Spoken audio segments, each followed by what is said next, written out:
my orbital bone here got fractured in 4 different places. So 1, 2, 3, 4. Yan, dito yun. This happened around 2015. And then during surgery, when they opened it up, so my scar is here. I had a really, really good surgeon. When they opened it up, apparently the half of my forehead, yung skull ko dito, from here to here, was smashed in and basag pala talaga siya. Welcome everyone to episode number 6 of Pinoy Martial Arts Mastermind. Today we have the usual suspects, Sixto, Franco, and myself, Dax. Unfortunately, we don't have Alfred with us today. Mukhang nakalimutan niya yata na meron tayong episode. Tulog na naman. Sweet dreams, Alfred. But anyway, today our topic is injuries in martial arts. Very, very relevant topic. So we'll start that off with a question: have you been injured? Probably the most severe one is my injury here. So my orbital bone here got fractured in 4 different places. So 1, 2, 3, 4. Yan, dito yun. This happened around 2015. And then during surgery, when they opened it up, so my scar is here. I had a really, really good surgeon. When they opened it up, apparently the half of my forehead, yung skull ko dito, from here to here, was smashed in and basag pala talaga siya. So they had to get the pieces, wash it, then puzzle it back together. So now I have like 4 or 5 screws around here. How did you get that injury? It happened during the finals of a jiu-jitsu tournament na me and my opponent went for the same move. It just so happens na I was facing this way, so I was facing front, and then yung crown ng ulo niya, the top of his head hit this part. So pareho kami nag-double leg take. So basically we both did a double leg takedown, and then the impact was, the doctors described it na my face was up front, and then may bumangga raw na kotse sa mukha. Ang proud moment ko lang doon was it became a study in like 2 or 3 hospitals that I went to get a checkup kasi they were very, very surprised that I wasn't concussed. I didn't have a concussion. I didn't faint. Hindi raw ako tinanong nila nagka-episode ka pa? Oo, sabi, hinimatay ka ba? They asked me that question like 3 or 4 times. And I kept saying, no. Sabi ko, I was standing up. What did you do after? And I said, I fixed my belt and then I went back to the bullpen. Sabi, I wanted to finish my match. Sabi, no, at no point were you fainting. Sabi ko, no. Ang alam ko lang was, when I opened my eye, kalahati nung mata ko dito, hindi ako nakakakita. So, doon ko nalaman na sabi ko, okay, may bali dito somewhere. And then, I was okay to finish my, and then I saw Alvin running. So I'm running, then he goes like, Franco, then he was calm. Sabi niya, Franco, let's go to the medic. And I was pushed. Siguro, di pa ako, in denial pa ako noon, or I was just being stubborn. Sabi niya, no, Franco, let's walk to the medic. Let's get you to the medic. Hindi niya pa sinasabi na my skull was, that I had a hole here, or nakita niya na nakagano na pala yung mukha ko. Sinasabi lang niya, Franco, come with me. Let's go to the medic. So, tinutulak ko pa siya. Sabi ko, Albs, let me finish this. Sabi ko, sayang. Sabi ko, 2 minutes, 35 seconds na lang, kaya ko to. Sabi niya, no. Sabi niya, let's go to the medic. So, when that happened, yun lang. Noong ko nalaman na seryoso pala siya, nung nilagyan nila ng yelo yung ulo ko, naramdaman ko yung yelo pumasok sa loob. Sabi ko, okay, malalim pala talaga. Now that one, I had like, it was like an 8-9 hour surgery. And then, Oh my God. my doctor, so the other doctors told me you can't do this anymore. You have to stop this. You can't do this anymore. They always say that. Your body's not gonna be the same. Yeah. You're not. And then good thing, the latest was the surgeon yung nag-operate sa akin, si Dr. Teddy Carvajal. Sabi niya, I'm gonna work on you. Now, just be patient. Sabi niya, it's gonna take some time for you to heal. Sabi niya, I'm giving you 2 years to recover. And then, pagkatapos nung 2 years na yon, sabi niya, baka pwede kang mag-training na uli ng pakonti-konti until you get back to form. I don't know. Siguro, again, the stubborn guy in me, sabi ko, Doc, I'll do it in 1 year. Sabi ko, I'll do it in 1 year. Medyo naman, after a year and a few months, I went back to competing. I competed again. Good for you. Galing. Mga 2016 ata yun. Tama. I had surgery mga 17 ata. Medyo recent pa yan. It's quite recent. So, actually, may kukwento rin sana akong injury. Pero after hearing that story, parang ayoko boring na. Ayoko na. Sobrang... Six, may contribute ka ba dyan sa injury? Mine's so boring compared to yours. Ako kasi, compared to the three of us, I probably have the least experience in martial arts. Kasi relatively bago lang ako naging serious, but most of my injuries have been from other things, I've had broken noses, I've had 2 knee surgeries, but nothing like yours. Mahirap yun mahirap yung knee surgery. Yeah, pero baka kasi off topic kasi martial arts tayo But hindi, kahit na. Tuloy mo. Ang hirap ng recovery sa knee surgery Actually yun kasi the thing that I can probably contribute about it is when you said that it was more mental. Diba sabi mo, hindi, it's not the physical because you will heal. Our bodies will heal, but it's the willingness to the physical therapy. Like kasi I've had both knees operated on. The latest one was in 2004, I think. And when I had my therapy, I had to go to the clinic in Ateneo every day. I would go there at 3 o'clock in the afternoon and leave 7:30 at night. Every day for 5 days for 6 months. Okay? 5 days a week for 6 months. But the thing about it, the thing about it was when I was done, I went straight back to our practices, and I was actually the strongest guy in our practice. Kasi every day. But what was important was you really had to you had to take it one day at a time. I'm speaking of injuries in general, so it doesn't really matter where it comes from, but you have to because it's first of all it's very demoralizing. Kasi when you start a sport or like martial arts, when you start from zero, diba? We all start from zero. You're also a beginner. But when when it hurts when you get injured because you're not only zero, you're less than zero. And you are at the point wherein you're not supposed to be a beginner anymore. You're not a beginner anymore. You're a seasoned veteran. And then you get injured. And then all of a sudden, even the beginners are better than you because the simple act of moving is so difficult. So that mental toughness, it has to be there. So I can't imagine what you had to go through, Franco. Something like that. Very very debilitating and maselan and being told that you cannot continue. Yun yung hassle. Yun yung hassle kasi it's one thing that when people are encouraging you, but when your doctors are telling you no, you can't do this anymore. I personally, I was told by my doctor. He said, but not the doctor who fixed me was Dr. Canlas, who did a very magnificent job. But the doctor before him told me, sabi niya, di ba ang baseball 2 strikes? Sabi niya, opo. Ikaw 2.5 strikes ka na.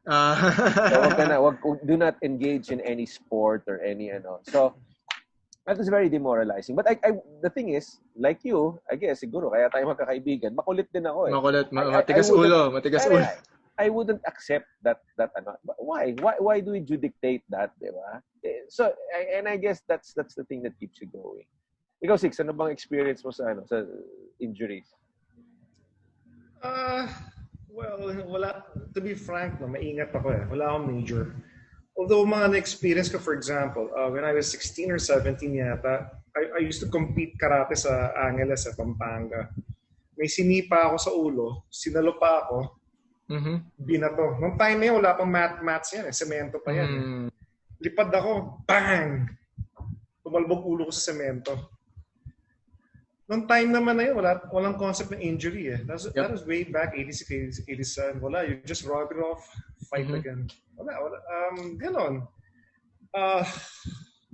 Other injuries nga, napalo sa ulo again. Just rub it off.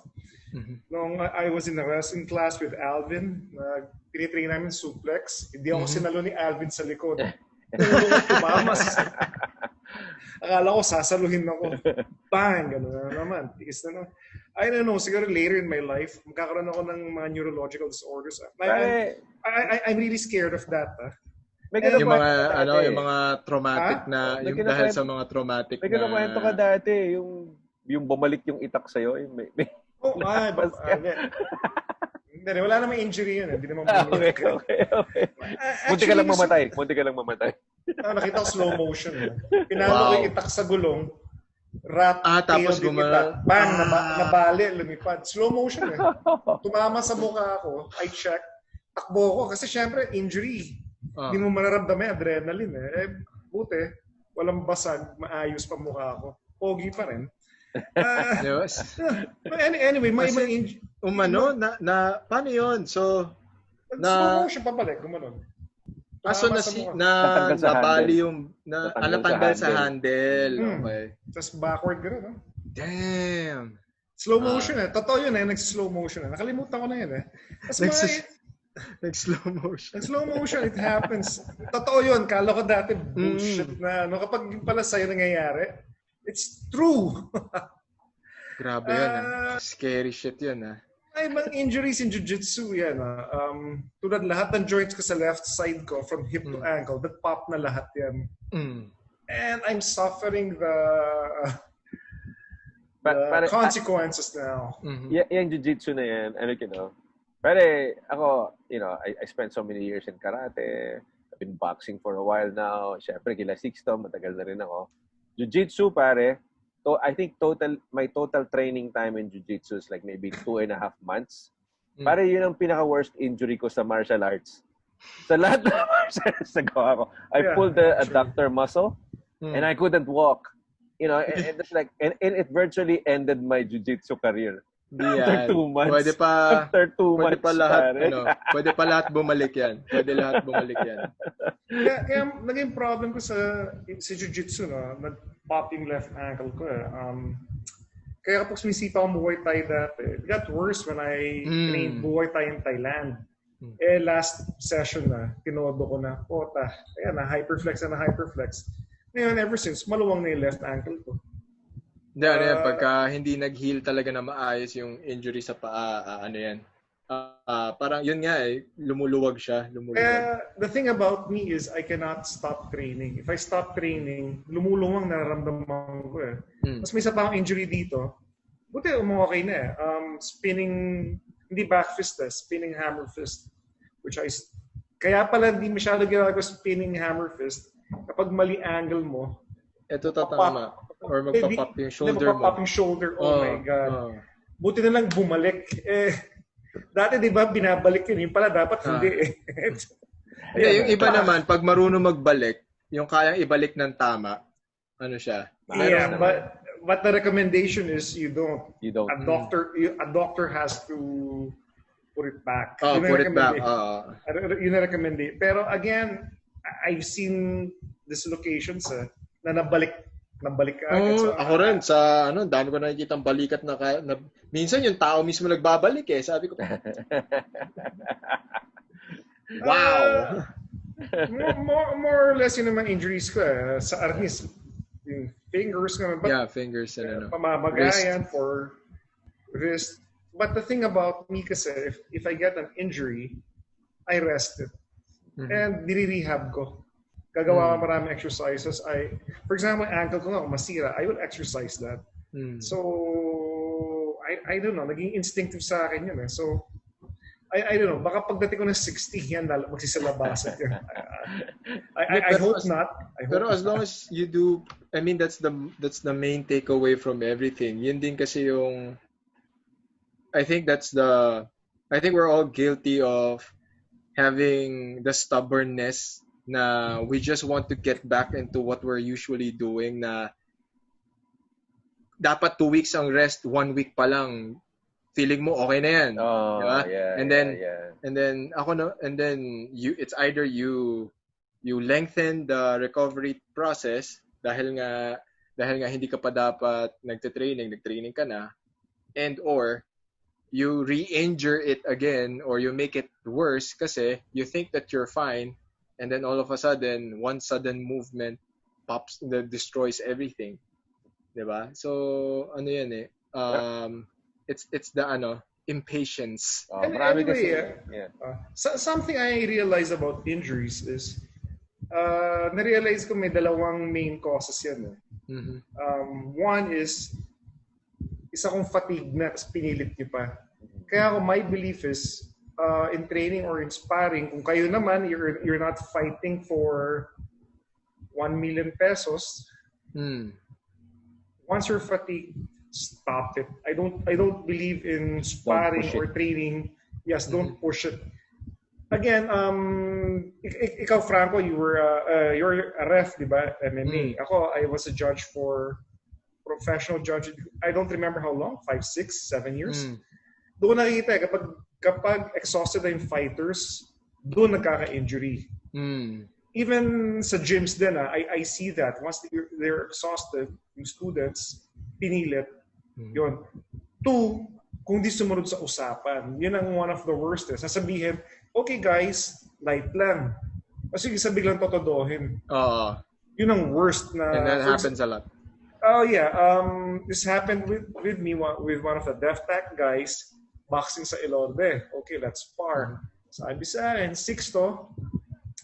Light lang Okay, light. Binuntala ako dito. Dito nag-pop. So, may time. Nagsakit. Di ako gago. Bagay, ibang kwento paano ako gumanti sa kanya. That's a different story. Yun na nakakainis Dapat prepared ka talaga. And soon your partner will do something bad to you. So, true. Ang daming ganyan For example, training sa sarian. Okay, sa sipa na to. You counter, blah, blah, blah. Yung pala, totodohin na kasama mo. Ginawa sa akin yun. Pag sipa ako, kinuha yung pao, inikot na ganun. Buti marunong ako lumipad. Kung hindi, ginawa ko, tumalon ako, nag-spin ako sa hangko. Hindi, wasak tuhod ko. Anyway, gumanti ako, binayagan ko siya. Anyway, you have an idea kung sino naman yun. No names. Anyway, pero yun nga, bale, kasi actually, you ask any practitioner of martial arts, and they would always have an injury story. Okay? So, a lot of it could be prevented. Anyway, but totally. But going, with that thought, kunyari, if someone were to ask you, like kunyari somebody interested in getting into it, and you were asked, am I gonna get hurt? Is it, when I train in martial arts, is it part of the business to get hurt? Or is there a chance that I might not get hurt? Or do you tell that person, no matter what you do, there will be some injuries along the way? Okay. What do you think about that, Franco? Kasi this will probably continue the trail of thought ni Doc Sixto. Kasi ako naman, I also have 2 main reasons why people get injured, whether in training or in tournaments. Number 1 is yung mga pinipilit na galaw. Yung mga, you're not supposed to go in that direction, pero since you don't want to be defeated in the gym, or ayaw mong patalo sa kaspar mo ng mga panahon na yon, ipipilit mo yung galaw na yon. You power it. Yes. So the moment you start compensating the moment you start any kind of compensation, there will be extension.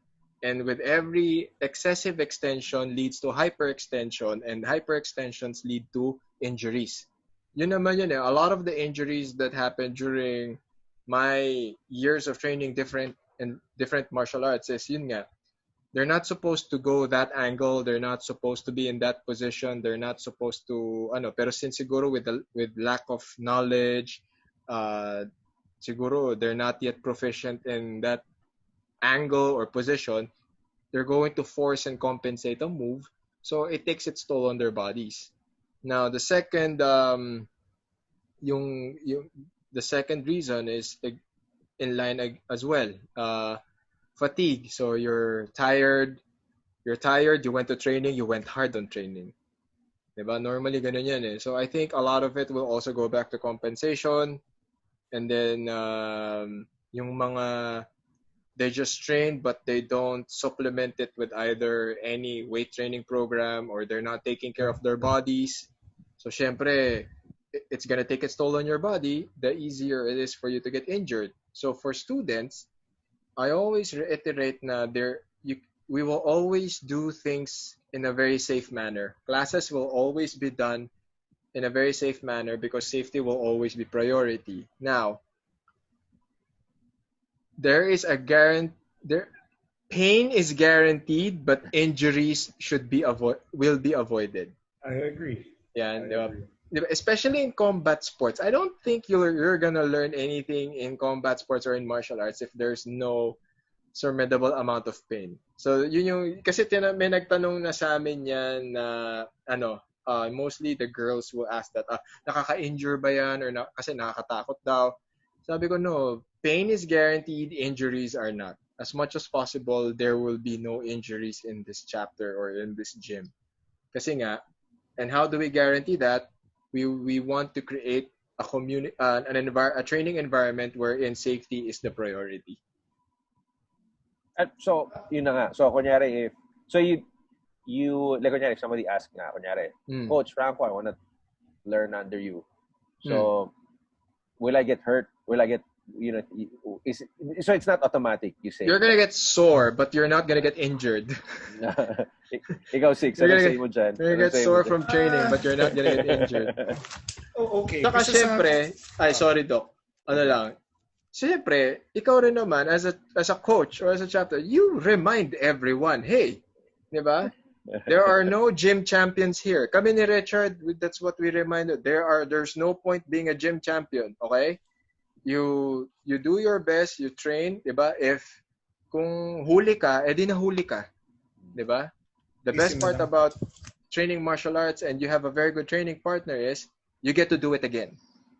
Di ba? So doon ka sa bawi.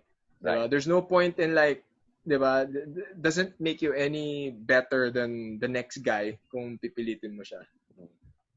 Ikaw, Six, ano bang take mo dyan? Kunyari, if you were asked, Doc, may injure ba ako kung sumali ako dyan? Okay. Kasi sa akin, it depends on context gusto mo eh. For example, what's the difference between, let's say, boxing as an example? Ano ba gusto mo? Do you want fitness? Gusto mo just enough makabuntal or gusto mo makaupa ka ng pro? Kung gusto mo fitness, syempre hanggang doon ka lang. Diba? Pero syempre, kapag di marunong yung coach mo, dapat you have a proper coach. Naka-injury ka talaga kung mali-mali. Kasi for example, tulad yung Muay Thai. Sa Thailand, ginagawa ng trainer ko, biglang aalisin yung pad. Kapag nagkamali ako, nag-hyperflex yung left knee ko, sakit. Again, yung limitations. Ano ba gusto mo? For example, sa Arnis, I've met a lot of, kasi tayo, kapag when we spar with the weapons, we go all out, minimal protection, anything goes, diba? Right. Ngayon, not everybody's into that. I've met quite a few. They just enjoy the drills. Drill lang, ganun. So, again, context eh. Ano ba gusto ng student? Kunyari, gusto niya, Doc, I just want to learn it, cultural, blah, blah, blah. Sure, why not? Parang in jiu-jitsu, di ba? May flow rolling. Flow rolling. So, yun lang. Ayaw na niya ng mga tournament na yung titiisin niya. Kasi tulad yung jiu-jitsu dati, noong 90s, I remember, mga armbar ka na, imbes na mag-tap ka, titiisin mo yan, pagkatakas ka. Na-develop na yan, di ba? Di ba tulad dati, dapat wala ngang heel hooks dati. Dati, beginner, ginagawa na. There's a reason why you don't teach that sa white belts. Di ba? Again, it's the context. If you want to be competitive, no, my comment is like in any sport, you have to accept na aabot ka rin doon. Kasi like for example, in American football, that's worse. Ang daming injuries doon. May mga, I've read articles, there was this quarterback, gusto yun talaga maganda yung game. What happened? Pumutok yung spleen niya during the game. So the question, is it worth it? Again, dapat context nga eh. Pumutok yung spleen mo, makakuha ka ba ng college scholarship? Again, my question is lagi, will you get $1 million kapag ginagawa mo yan? Kasi ako ngayon, ano na ako eh, kung masakit, huwag mo titiisin eh. That's my belief. Ito last na lang in Ilorde, there was this, so nagbaboxing kami, no? We were training the MMA guys. So there was this boxer wanted to come back. So bulag siya, isang mata eh. Tapos ito mga beginner, subukan natin.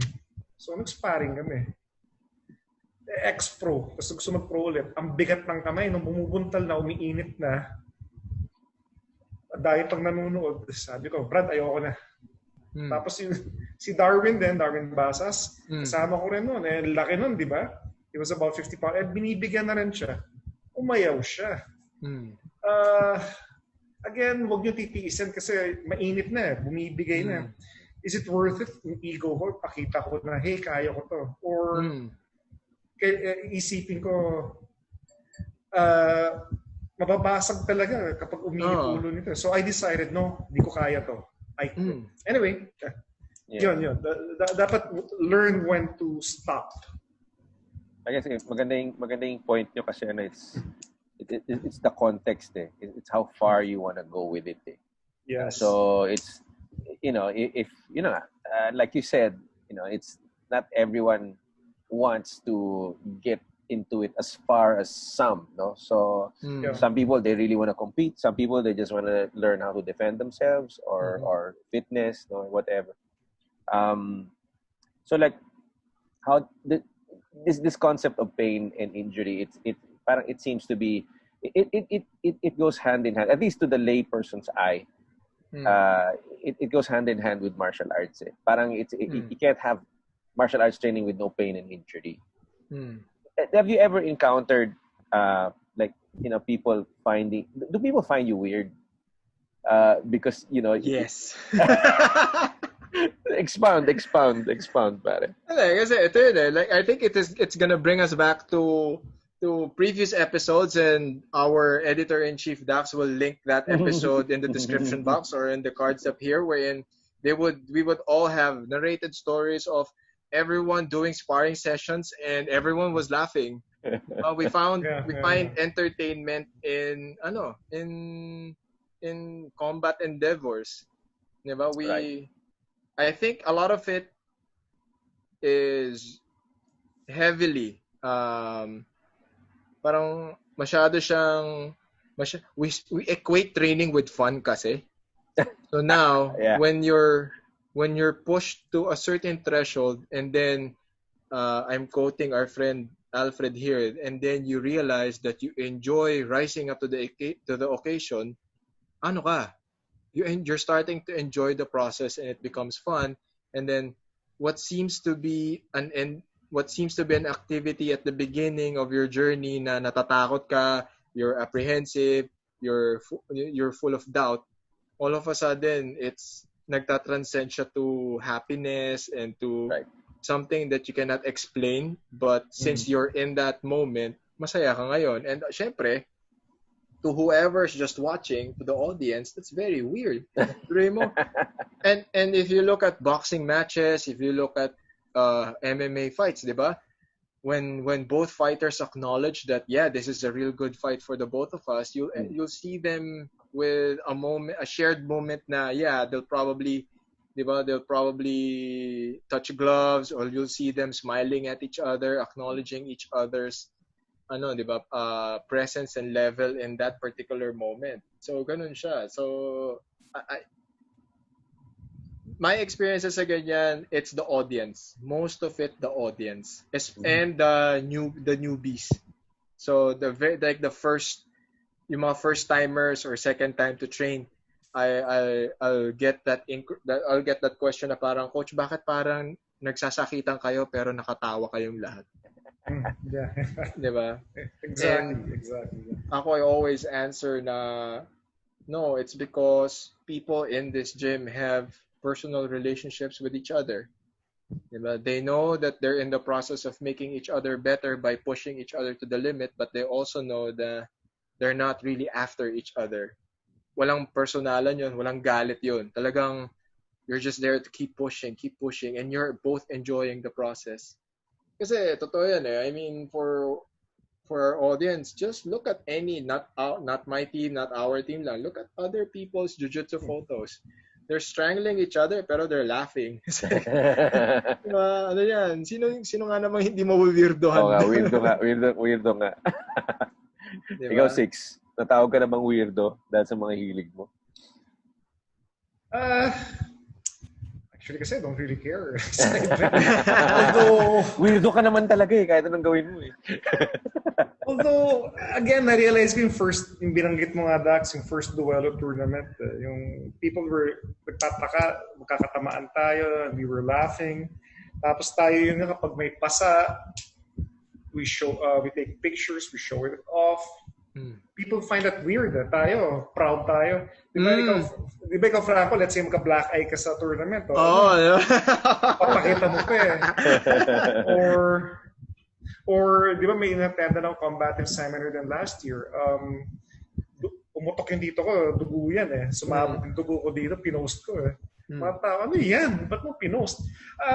Kasi again, like Dax, no, what you mentioned was, the average person, the lay person would equate pain equals injury. Tayo, as practitioners, we separate it eh. For example, ako, when I teach, my belief is, dapat may pain, there should be pain to develop mental fortitude. And you get used to it. It's fighting. So you have to get used to pain. But my belief is dapat may risk sa injury. There is a risk. Kung hindi ka matatakot. That's why sometimes we train with bladed weapons. Diba? Para masanay ka. Totoong kutsilyo eh. Pero, again, my belief is you should minimize injury. Yung risk for injury, you should minimize it. Pero the risk will always be there.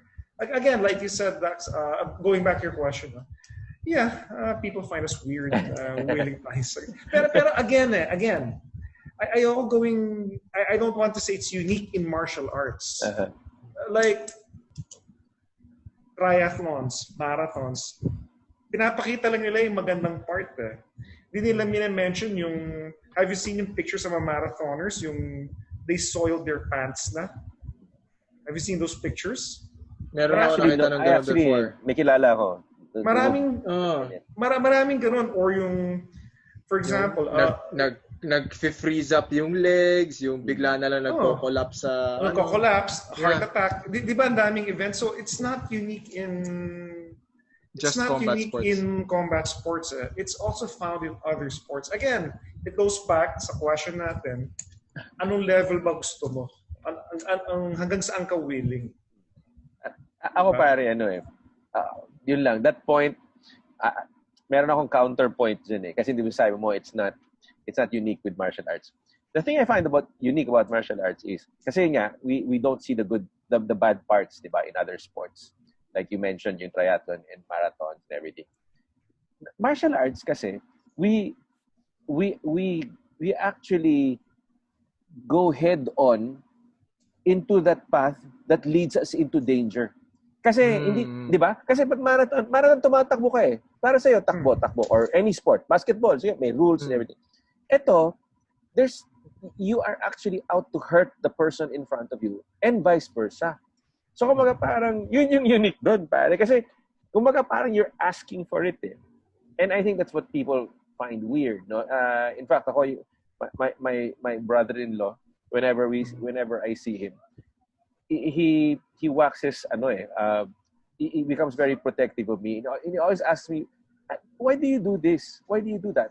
Do you want to get hurt? Do you want to get injured? I'm like, don't you think of your family? And I see where he's coming from it.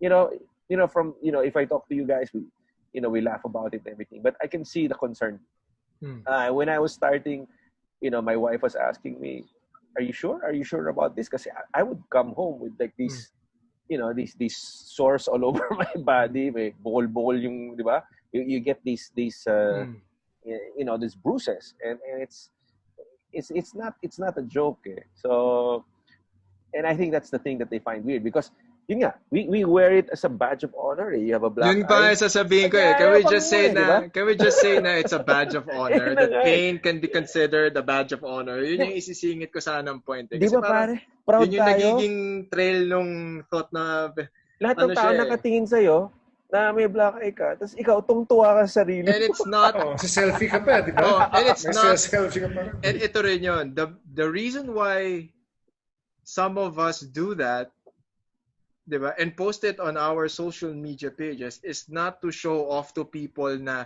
parang ang target natin is hindi yung mga walang alam. Ang target natin for that post is yung mga kasama natin sa activity na yun.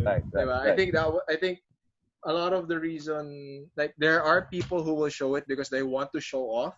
But for us, since it's like our badge of honor for that day, it was parang you earned your stripes during that day. So when you post something like that, ang target market mo, ang tina-target mo with that post are the people within your community that understand what you're going through. Because otherwise they won't. Like ako, I would post it in our pages, like the Wicked Fight Wear, the Carlos Hermanos pages, the Libre. Iba yung reaction eh. Yes, but I will not post it in my personal page.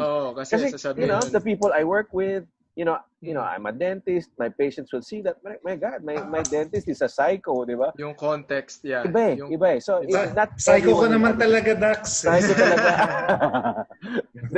Di ba? People won't understand. Totoo yan. Ako, I truly understand that. Kasi when I was in corporate, I rarely posted anything about my martial arts life. That's why I created a separate page, an athlete page for all my athletic and combat sports endeavors. Kasi I wanted to separate that identity and not be para lang may sarili siyang page.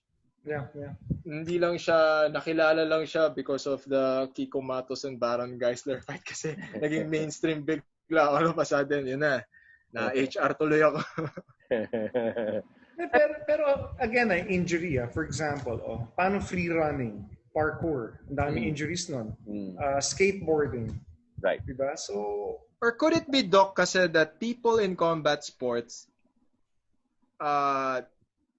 since it's full contact, since it's one individual against the other, iniisip ng mga tao ngayon na there's a very high risk of injury versus, kasi I've been doing martial arts for more than 15, 16 years. Okay. Diba? I rarely out of those years, 3 major injuries. Pero when I was playing basketball, I got injured often. I had smaller injuries in my patellar. Tatlong beses na sprain yung kanang ankle ko, 2 yung kaliwa. I had jammed fingers.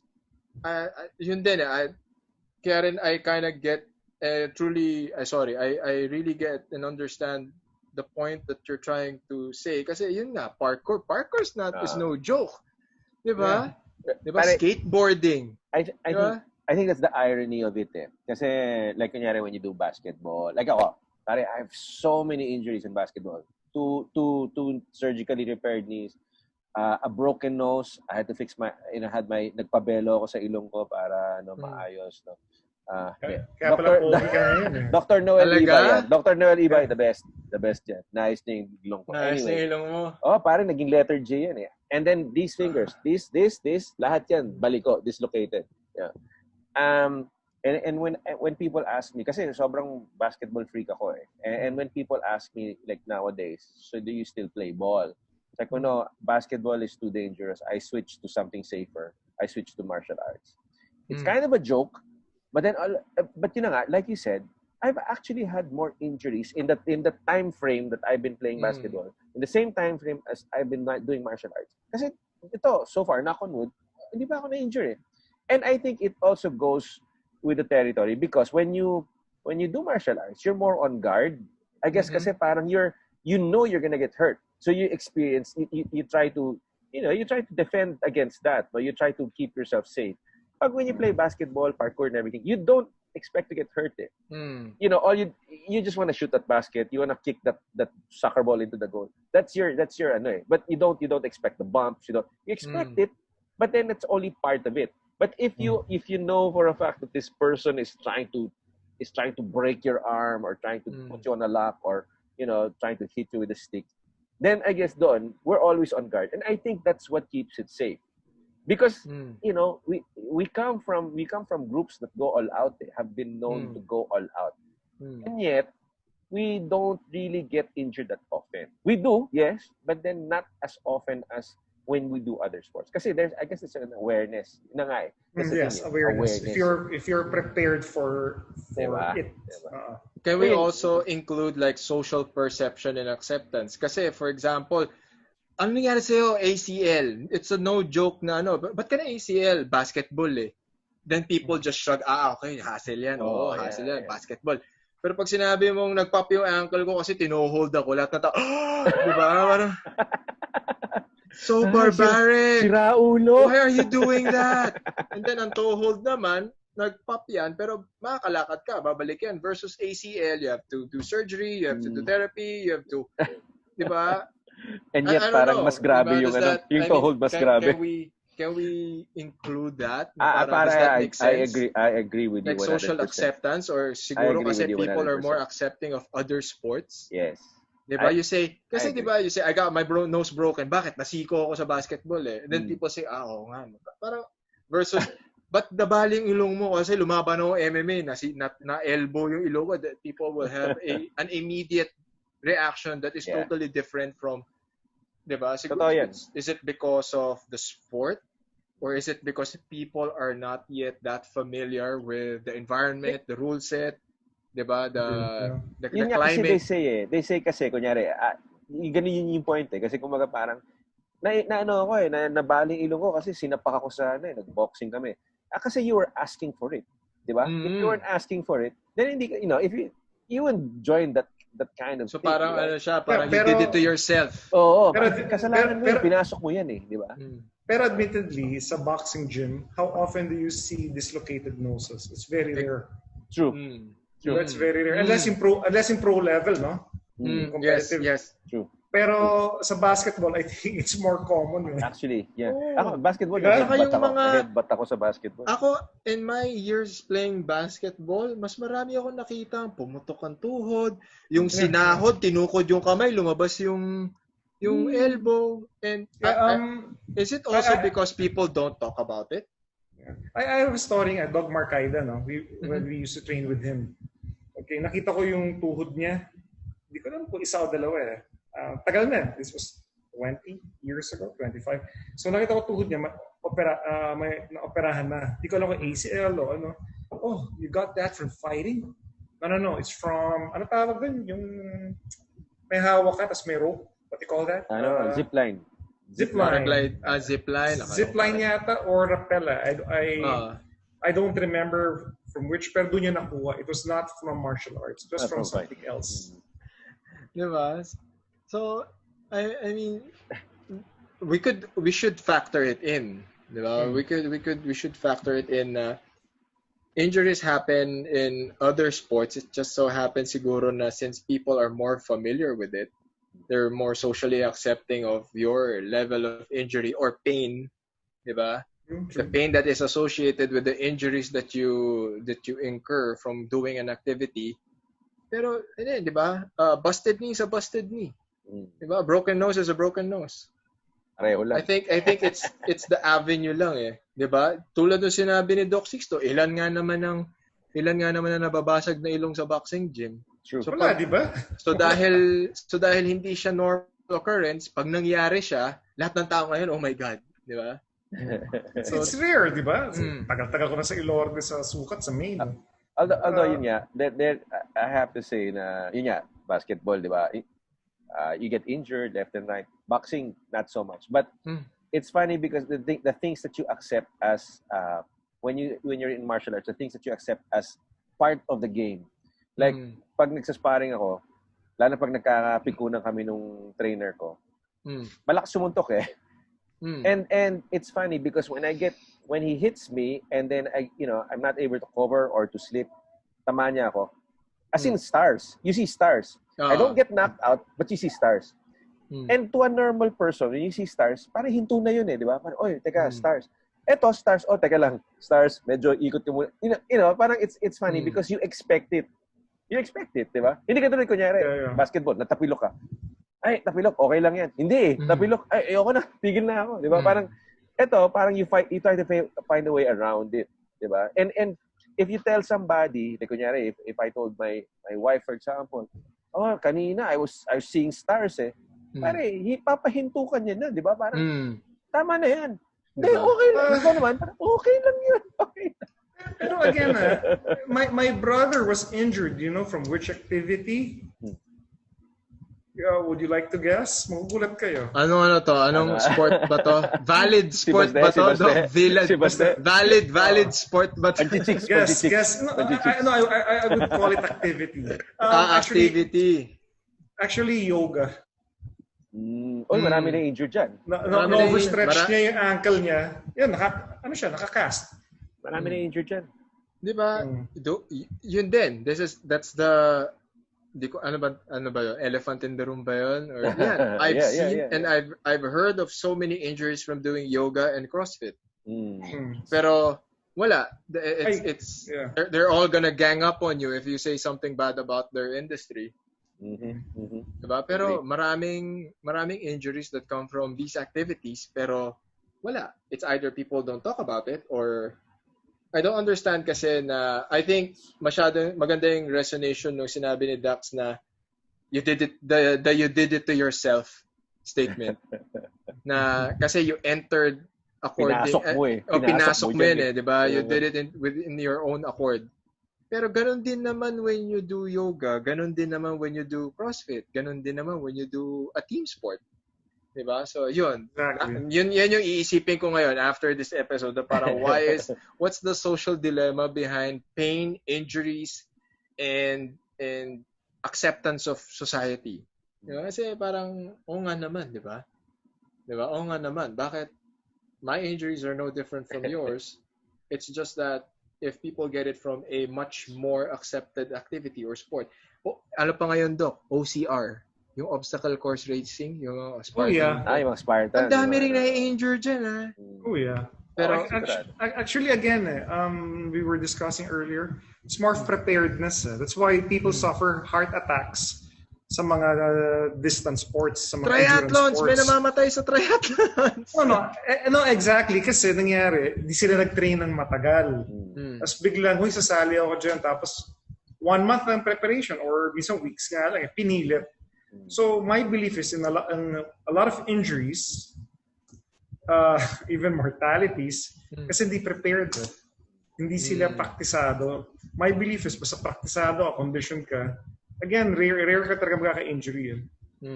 As like kunyari niya, the injuries nga, it's part of it. As coaches and as teachers, how do you keep your students safe? You control as much of the movement within the class. Kaya rin, I learned this from one of my coaches, si Professor Richard Lasprilla, na before, when we spar, or sparring time na, okay, everyone, just take a partner and spar.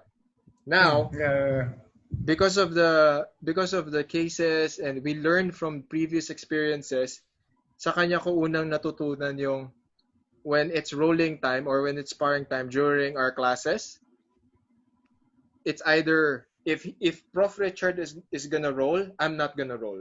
If I'm gonna roll, Prof. Richard will not roll. We take it upon ourselves na alternate kami. Kasi if he rolls, I am in charge of overseeing the rolls. So ngayon, pag may nakita akong, okay, if the students cannot control themselves, me as the coach will go to them and say, stop. Reset na kayo. Diba? Kasi unless I see na, okay, yung yung alam mong huli na yung armbar, ayaw lang mag-tap ng estudyante, I will yell stop. Kasi if it's just between the two of them, the dynamic of the people na nag-spar during that time, the guy who is about to finish, ang mentality niya ngayon, wala, huli ko na to, akin na to. And then the guy who is defending, hindi, kaya ko pang pigilan to or hindi ako magtatap kasi ayaw ko magpatalo. Pero may pareho silang goal.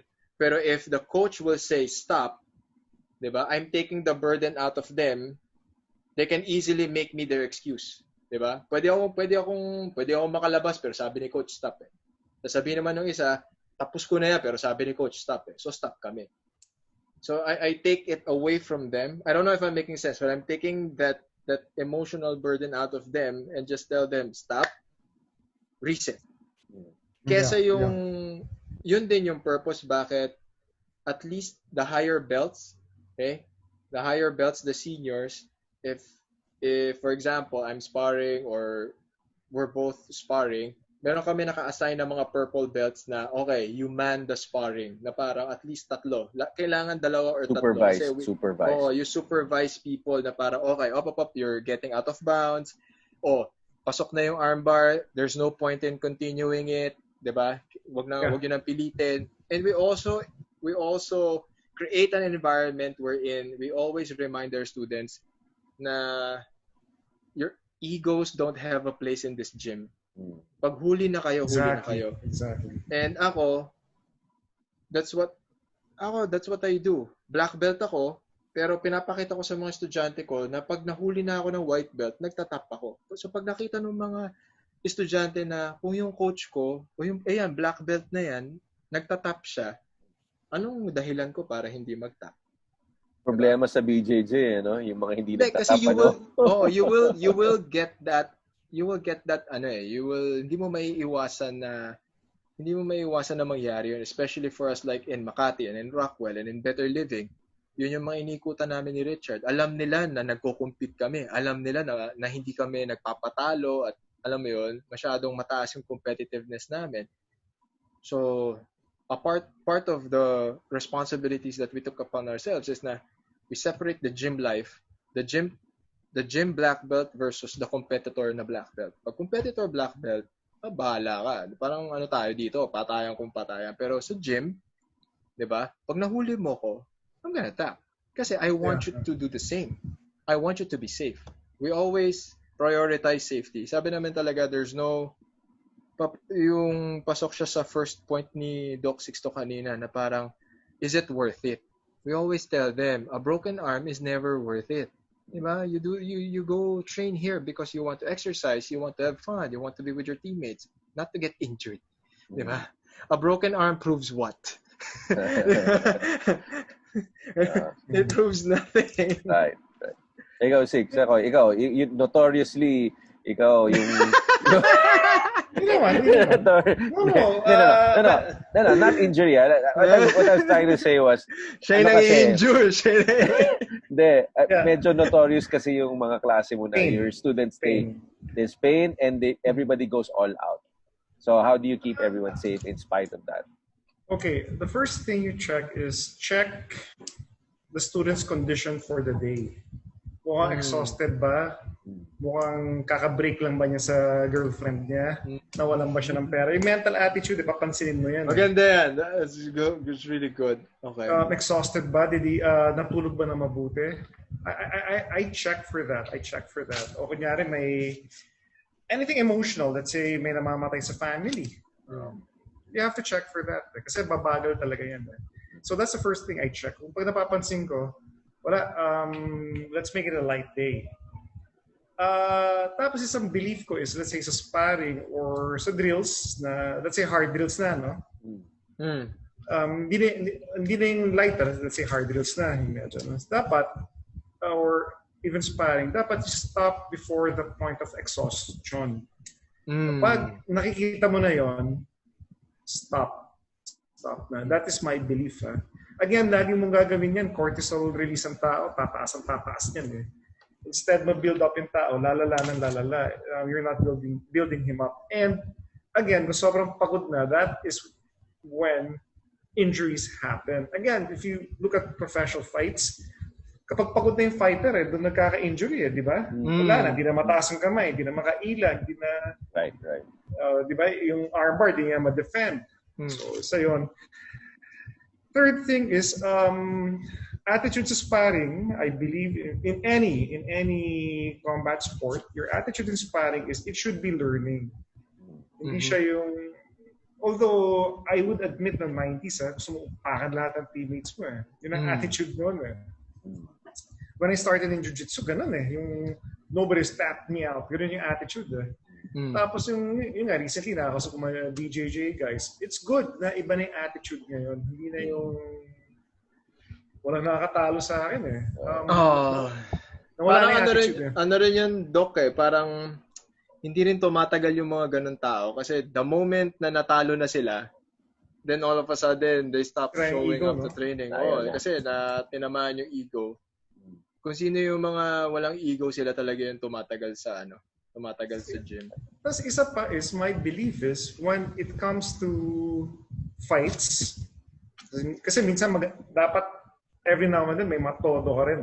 Matodo talaga, all out. For me, it's necessary. But you save yung pinakatodo mo, yung magkaka-injury ka na, save it for fighting other clubs. Huwag yung kasama mo. Injury mo kasama mo. Wala ka ng training partner, di ba? So that is my belief. Save it for the competition. Natutunan ko din yan kay Vince Soberano. I asked him, for example, hanggang kailan dapat yung full spar mo in Muay Thai? Sabi niya, actually, full spar. During that time, if I remember it right, I may be wrong. Sabi niya, ang full is a month before. Kapag malapit na yung laban, wala na, panay drills lang yan, technical spar, but dapat a week before, 2 weeks before, wala na yan. So you save it. You save it for yung event na magkaka 1 million ka. Yung kunyari when you kasi obviously when you fight, when you compete, it's you're basically trying to hurt each other. Have you ever experienced like sometimes it gets personal diba? Sometimes there's somebody that you really don't like and you're out to really get this guy. Have you ever had that experience wherein you actually got what you hoped for?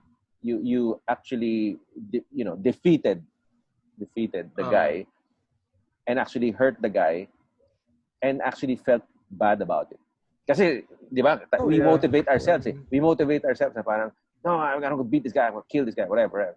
And then, when you do beat the guy, have you ever had that feeling wherein naawa ka? That you felt pity for the guy? Like, during training or? No, like, kunyari, any tournament or sparring or, kasi now, you probably don't experience that now in your club because you're the black belt. But I'm sure getting to that point, there you have encountered someone really ticked you off the wrong way na parang I want to teach this guy a lesson, and then after parang that feeling of guilt. Did you ever experience that? During training, never. During training, never. Kasi I'm training with my teammates. I'm training with my teammates. I'm training with people who I'm pushing to get better, and I want them to push me to get better. So any heated confrontation during sparring stays in sparring. Alam mo yun?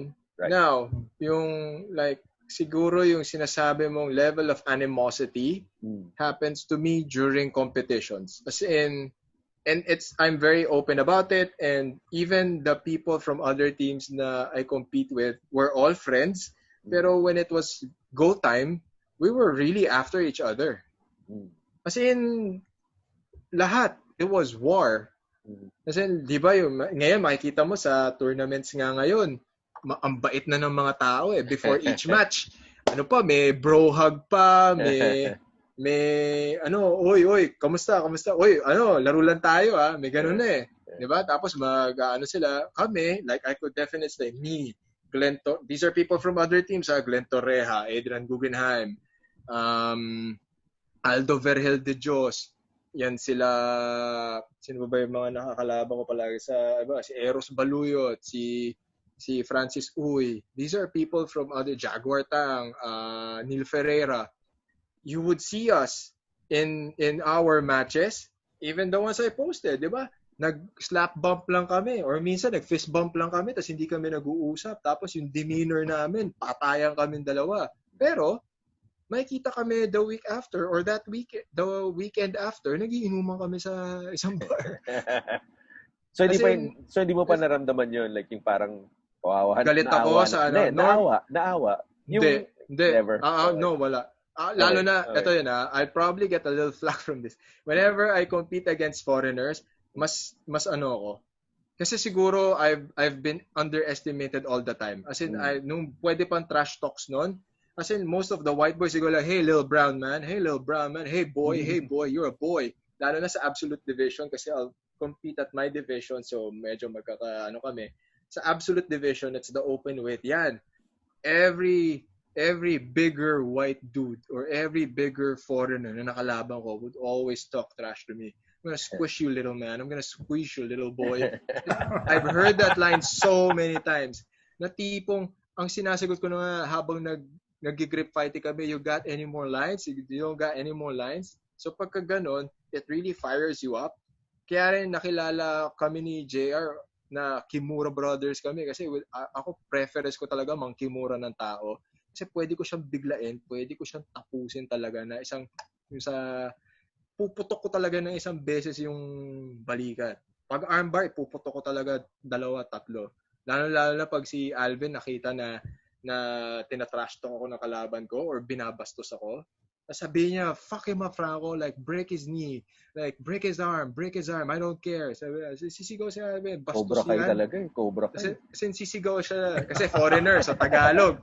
So magtatagalog si Alvin, sige, balian mo yan, tayong bahala. Pag nagreklamo, sige, balian mo yan. Masalbahe kayo, salbahe. Sabi, pakita mo, sabi, wag ka lang pag talagang malaki, lalo na yung like, I fought this guy. Kasi feeling ko talaga, nakita ko na yung lights of heaven ata nun. I fought this guy, he was like 6'2". Tapos, 6'2", 6'3", tapos parang mga 240 pounds. Pumunta, winawasiwas niya ako. Sabi sumisigaw si Alvin, Franco, huwag ka lang magpatalo, huwag ka lang magpasubmit, huwag ka lang, panalo ka dyan. Kasi, hindi niya ako na-submit, hindi niya ako natalo. Natalo niya ako, pero hindi niya ako na-submit. Talaga nagpalak-palak ng tao. Kasi ang laki talaga. Kasi David Goliath, parang ako sabi ko, ayoko na ulitin yun. Saya. Pero yun nga, like, it's, so to the point of Doc Sixto, it's mindset. Ako, when I get there, I have this mentality na this guy's gonna come after me. So why would I feel remorse for him? Diba? Right. But why? So yun lagi lang I'm for sure he wants to finish me off. Right. So I'm gonna finish him off. And then am I gonna feel sorry after? No. Ewan ko that's how I was. Yeah. The environment na like sabihin lang niya, this is a tournament, this is a competition, diba? This is where it's kill or be killed. So, diba? Anong mas gago na akong gago pero mas gusto ko umuwi na buo yung katawan ko kaysa ako yung uuwi na nakasling. Yun na lang yung akin. Right. Patas lang naman, pareho naman. You're out to get each other. So, diba? Pero salbahe ka pa rin. Ikaw, Six, meron ba? May experience ka ba na ganyan? Kasi dati, kasama ako. So, we were sparring. Anyway, may dalawang instances na naisip ko.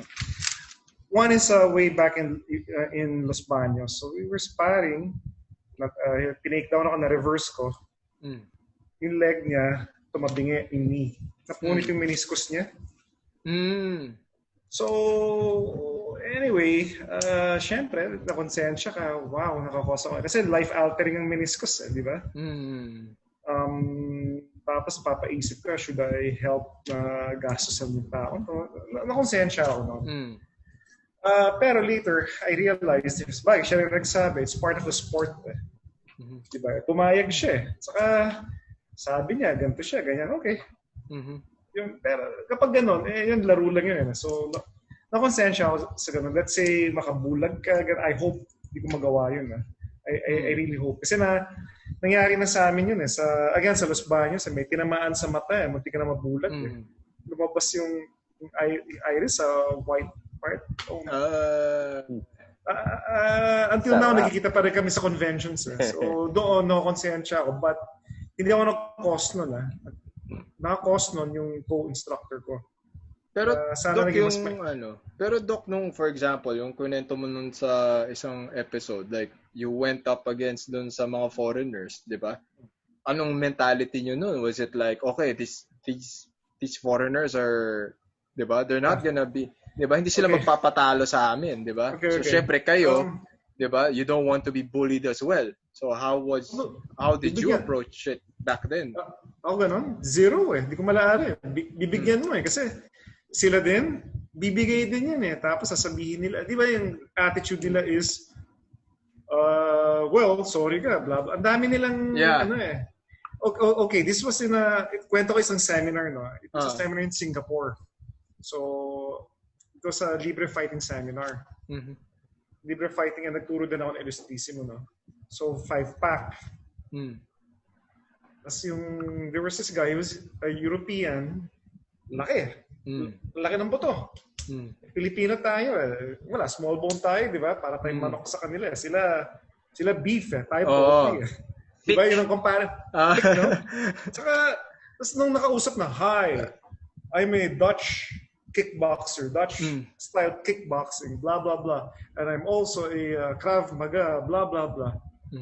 Nandun na. Tapos inaangasan Ako na, putangin na to So, 5-pack tayo. Ako, again, ilang beses yung sinabi siya, ang forearm ko sobrang tigas na nito Sa dinaanan na nito, okay?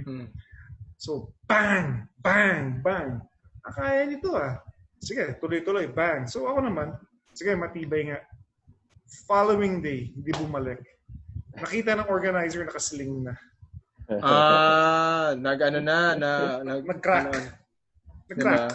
So, ako, time na yun, parang tangina ka. Kasi diba? Kasi, exactly. Again, sinabi mo in a tournament, nangyari sa'yo. Sa bagay, more or less nangyari din sa akin. Pero ito, in a seminar, inangasan ka, blah, blah, blah, ganito. Okay, sige, matigas ka, subukan natin. Ako naman, tahimik lang ako. Yes. Sa bagay, totoo naman, Dutch kickboxing, it's very good. Tapos Krav fighter daw siya. Okay, sure. Sige. Tough guy ka. Dili ka, sabayan kita. Yabang Again, franco yun, I can relate sa sinasabi mo mga trash talk na ganyan, they look down at you. Yeah, it's... I think, lalo na Filipinos tayo, we have to be at least 2 times as good para maniwala sila. Yeah. So malaking factor yun for me. Like that became one of my, it could be a bad motivator, pero it got me through so many tournaments na, kasi I've seen foreigners come here, I've fought in other countries, and mostly the foreigners, especially if they don't really think that you're good, mostly yun They have this weird mentality that they're better than you, and titirisin ka. They want to either, like when I was in Singapore din, the same thing to. When I had my stint sa Singapore, so I was training with Krav Maga Singapore. I helped them fix their curriculum. Merong sila doon, may estudyante sila doon, very tall white guy na raw siya.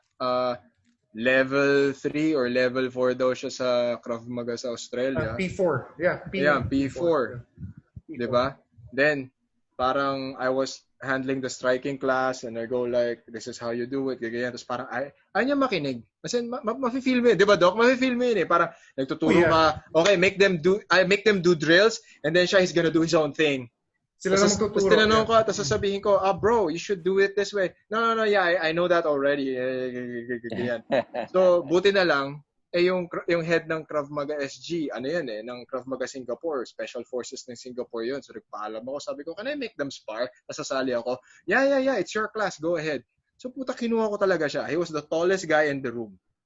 And he was the biggest guy in the room. Sabi ko, okay, what do you guys do when someone's on top of you? Oh, it's easy. Yeah, you're small. Tignan na niya ako, you're a small guy, I can push you off. Okay.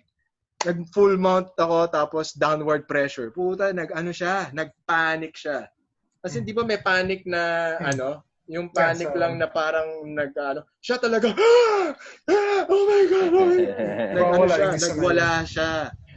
So sabi ko, so much for, hindi, pinakita, kasi ako rin, this was like a class of 18 people and then I'm gonna, di ba, I'm gonna teach something and then you're gonna just, di ba, pull that stunt off.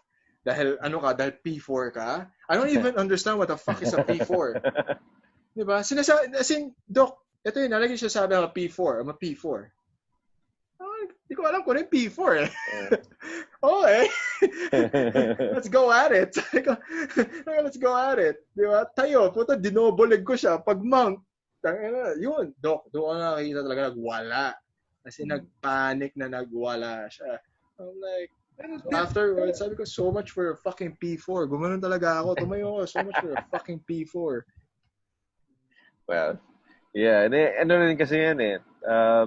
Like you said, I was asking kung if you feel pity. The thing is kasi, it's either him. Lagyan natin ng context. Pag tournament and challenges, dapat siguro wala. Actually, because it's either you or him eh. Diba? Yeah. Exactly. So if kunyari, why would I feel sorry for you if the roles were reversed? Would you have felt sorry for me? Probably 100%. Not. Probably not. You probably brag to all your friends how you beat me up, diba? Oh yeah. Yep. 100%. 100%. I mean, real talk lang. Exactly. Diba? I could definitely say, I don't know with your experiences, pero kasi I'm more or less the smallest guy in the room, so I always get picked on. Baliktad kasi tayo. Ako kasi yung trash talker eh. Oh, Ikaw yung mayabang eh. Ikaw yung mayabang.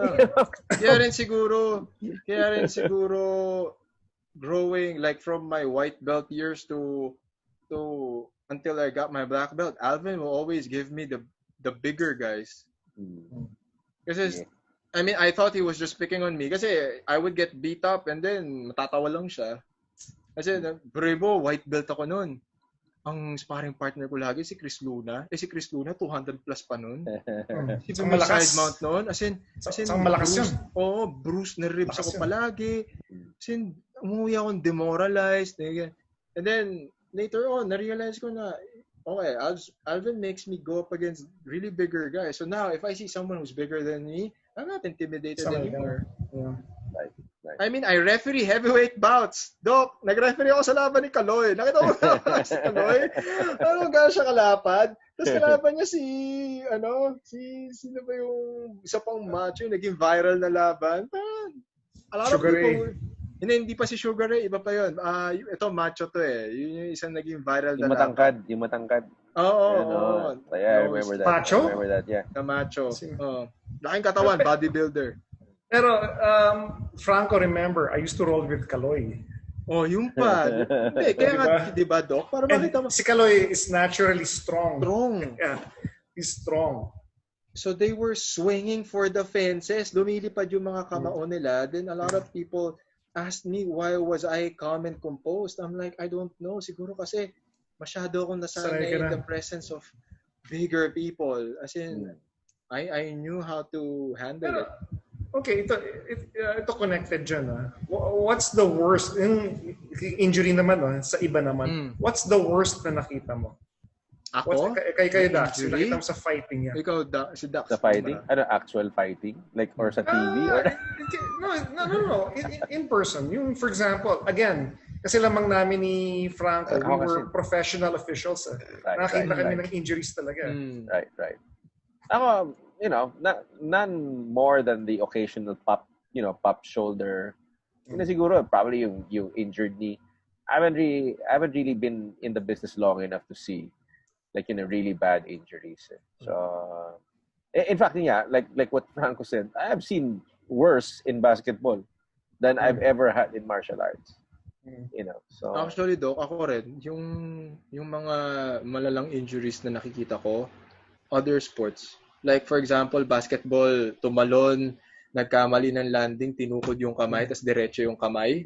Yan, lumalabas yung elbow joint. Another one, basketball, pag dunk niya, hindi siya marunong umiwas. Yung momentum, di ba forward momentum yun, nauuntog yun dito, nagka-cut kasi umuuntog sa backboard dahil masyadong forward momentum, mataas tumalon. Actually nga, pare, kahit sa even in spectator sports, like kunyari, say, okay, sige, not even our level. So, UFC. You watch a UFC fight, and then you watch basketball, a season of NBA, and how many fights of 1 UFC. year ng NBA, 1 year ng UFC, bilangin mo yung injuries. Injuries sa basketball. Hindi sa UFC. UFC, they all get bloodied, but they fight like after a few months, they fight again. Diba? Yun na nga that's the irony of it. They think na parang, oh my God, you're looking for it, you're asking for it, but then we get injured less. So, diba? How do you explain that? Ako siguro, nakita ko dati yung si Arancina sa Dutdutan, yung bumukas dito, siniko siya dito. Sa harap ko nangyari yun Tapos, yung nabuntal sa trachea, I think collapse yata, binukas yata. Pero, tama kayo. Otherwise, wala naman Ito, last question. So, yun na nga, injuries, I guess it's established na it's really part of the business of martial arts. Kayong dalawa, you've been at this for such a long time already. So, medyo OG na rin kayo di ba? And you've seen it from before up to the present. So, do you think that in general, martial arts is safer now for the students? Yes. Than it was Definitely. before? Definitely. Kwentuhan yung mga tao. With the advent of information comes more knowledge, and the training methodologies evolved, and with the evolution comes improvement. So people know better now. Diba? Ngayon, dati Spartan training, di ba? Yeah. Dati Spartan training, talagang bugbugan lang. Gusto mong gumaling, bugbugan. Now, people see the importance of rest, na performance, that recovery is beneficial for performance. Exactly, recovery, yes. And then another one is nutrition, diba? If you have a good supplemental training for strength and conditioning, and at the same time your nutrition is very good, then it equates to better performance. Ang malaking takeaway ko through the years was the value of rest and recovery. Kasi everyone would just train hard. That was the motto before. It was train hard. Now we all train smart. Yes, and then it all came a point na we weren't training smart. Now we weren't resting. There were competitions back then that admittedly we all competed overtrained. And syempre, ngayon we know better. Kasi yan, one thing that I learned from Richard as well was the value of recovery and tapering off. Dati walang tapering off period. Ngayon, he's a strong proponent of he's gonna push us all. As in naiiyak na kami, as in naiinis kami sa kanya, pero okay, this week tapering off tayo. Doon siya naman yung nagagalit sa amin kasi eto lang, pag drills lang. Walang spars. Pag sinabi niya walang spars, papagurin ko kayo sa drills lang. Yan. And then mas structure na ngayon. Even si Alvin, gano'n na ngayon. For this week, we're only gonna do this. If you're gonna spar 1 to 2 spars lang, then he sends everyone home. Yeah, I remember that MMA fights 1 week before. Full spar. Sparring pa. Dapat now, dapat hindi na. Then nag-evolve din yung doc. Kasi now, he goes like tapering off. You'll just do a few rounds of pads, a few rounds of shadow boxing. Let's do a few stretches. If you have more energy, skip rope. And then shadow box. That's it. Yun na. I used to tell him that. Na dapat, pag malapit na yung fights, ano na yan? Mga pro fighters, gano'n. Tignan sila Pacquiao, di ba? 1 week, a few weeks before, light na yan. Tsaka diet. Diet and nutrition. Kasi, dati, on the week of the fight, you're still like 10 pounds over. Laging lang yan, takbo na lang natin yan. Or magkulong lang tayo sa sauna, mawawala yan. Ngayon, the structure of training and the information out there is like, you start eating more of the good stuff, less of the bad stuff, and then you cut down your weight slowly, properly. Yes. Properly. So kami, hindi na kami There's more science now. There's exactly. Yun na yun. There's more science into it. And syempre, habang nag-i-improve yung training methodologies mo and you're able to, I think a lot of it also is when you cascade it properly and you send the right message to your students, it encourages them more to either compete or to join competition training or yun din, pagka new students, it actually encourages them to enroll or it persuades them more to enroll kasi you're a credible resource person. Diba? Hindi yung ensayo lang kami na ensayo dito, ensayo lang. Maraming gano'n eh. Ensayo lang kami dito. Farm. Ikaw, Six, paano mo how do you, kasi yung kay sinasabi ni Franco is more of, parang siya may standards yan kasi, it's more of, mas mainstream kasi. Like, di ba, jiu-jitsu. But how do you apply that to a sport like arnis, for example? Weapons? Okay. Ngayon kasi, at least, first of all, mas conscious na sa safety. Dati, wala eh. For example, di ba noon, Franco, even in jiu-jitsu, sa arnis, tamaan ka, aray, tiisin mo! Tiisin mo, no? This is Sparta. Ano sa English yun? Work it off? Suck it up. Suck it up. Walk it off. Walk it off. Okay. Ngayon, if ever may injury, di ba, Dax, kahit tayo, umupo ka na, pahinga ka na. Di ba? Ganun na eh. Again, natutunan ko din kay Vince Soberano. That's why Vince, 40 plus, he was still competing full contact in Muay Thai. Kasi after each tournament, for 1 month, I heard he does nothing. Zero. So, pahingan todo. So, again, yun nga, may mas conscious na ngayon. For example, ako, mas conscious na sa safety ngayon. Dati ako, talaga ako mabalian ka ganun, tiisin mo, blah, blah, blah. Again, yun ang mentality ni Leo Gahe dati. I mean, we were training Dati, tinamaan niya ako yung long stick, sibat sa thumb. Tiisin mo, tinamaan ako sa ulo. Nahihilo ako. Tuloy mo lang. Actually, knowing what we know now, that's a no-no. Di ba? Once mahilo ka, tama na yan eh. Baka maya-maya, di mo makita yung palo sa'yo, mata naman tamaan, leeg. Okay, that's one. Mas may conscious na. Tapos yung tiis, that's bullshit. Once it hurts, stop. Stop na. That's one of the things I tell my students. Ngayon, better kasi there's more equipment na. Dati, nag-MMA fights. Pota, walang, di ba, sa kina Alvin dati, walang mouth guard. Optional. Yung magbubuntal, walang wraps yung kamay. Kaya ako, again, pag 60 ako, di ko na alam ang arthritis ko. Walang ankle, yung sa Muay Thai, di ba yung ankle wrap din, kailangan mo din yung ankle protector. So, ngayon, we have better equipment now eh. Yung paggamit lang ng mouth guard, mouthpiece, even in jiu-jitsu when you roll, malaking bagay na yun eh. Kasi stable yung panga mo eh. So, yun, there's more equipment now. Yung headgear sa arnis, mas maganda na. Yung mga protectors, handguard. Kaya minsan, ang delikado ngayon napapansin ko sa HEMA eh. They spar with metal equipment. Sa akin, okay lang yung matama ka sa limbs body, okay lang yan eh. Basta blunt, okay lang yan. My concern is yung fingers. Kapag yan maputol yan, is it worth it? Tapos sa totoo lang, in that sport, ilan lang ba kayo sa buong mundo na may gusto ng sport na yan? 50?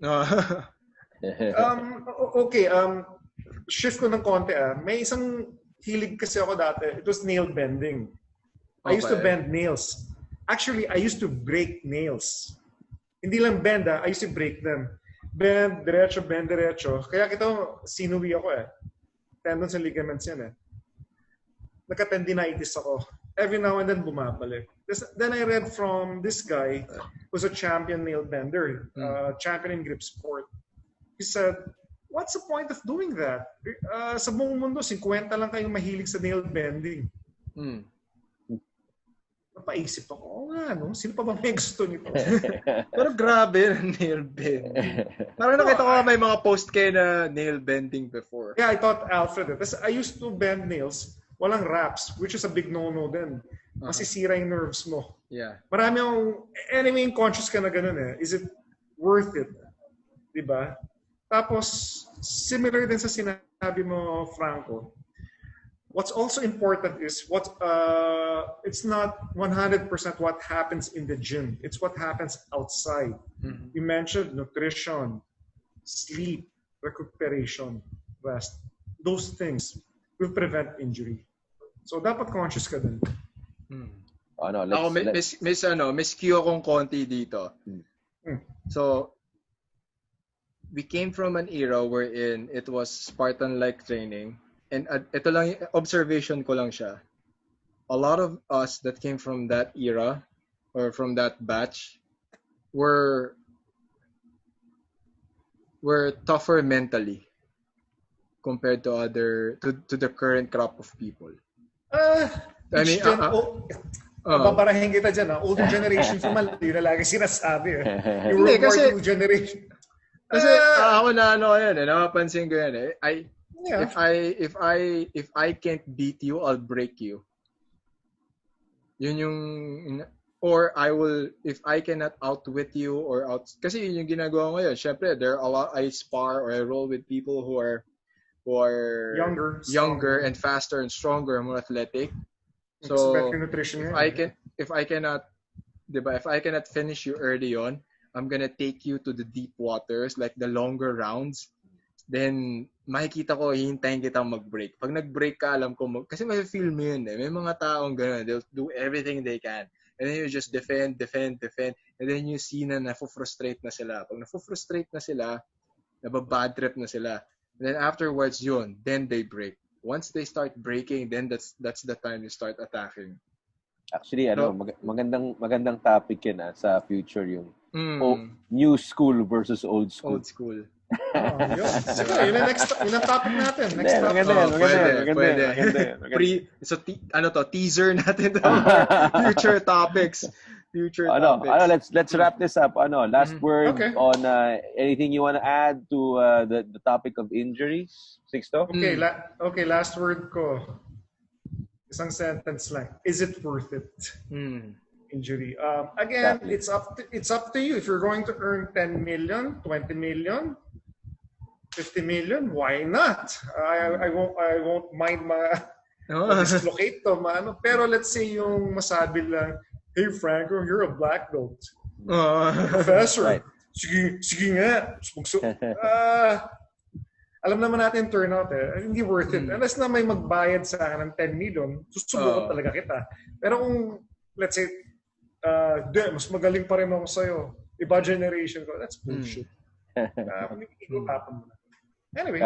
Franco, last words. Injury. Train hard, train smart.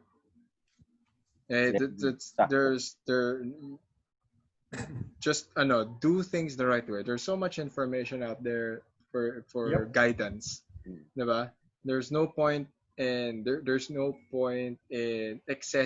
anything excess kasi it's only gonna lead to injuries. Diba? And ito lang yun, you can't train if you're injured. Right. Yeah. Diba? You can't enjoy whatever it is that you're doing from the sidelines. Right. So do it right. Yeah, do it right. Ayun. Gastos. So do it right, do it smart. Ako naman ako yung favorite, ako boxing fan ako. Gusto ko pag sinasabi ng referee yung protect yourself at all times. At all times. So I think that should be true for everyone. No? Protect yourself at all times. And anyway, thanks everyone for joining us. Yes. And then till we meet again next time. Make sure you subscribe to the YouTube channel. Yes. And kay Coach Franco also. Subscribe to Coach okay. Guys, Franco Says. I have a podcast. It's Coach Franco Says. It's up in my YouTube channel. So after you subscribe to this channel, it takes only a few seconds. Go to my YouTube channel. To his channel. Yeah, go to my YouTube channel. Okay, so watch this episode. Wala lang kami. Yeah. So watch this channel, subscribe to this channel, then go to my channel. All right. It's more fun here. All right. Peace, guys. Bye-bye. See you guys next time.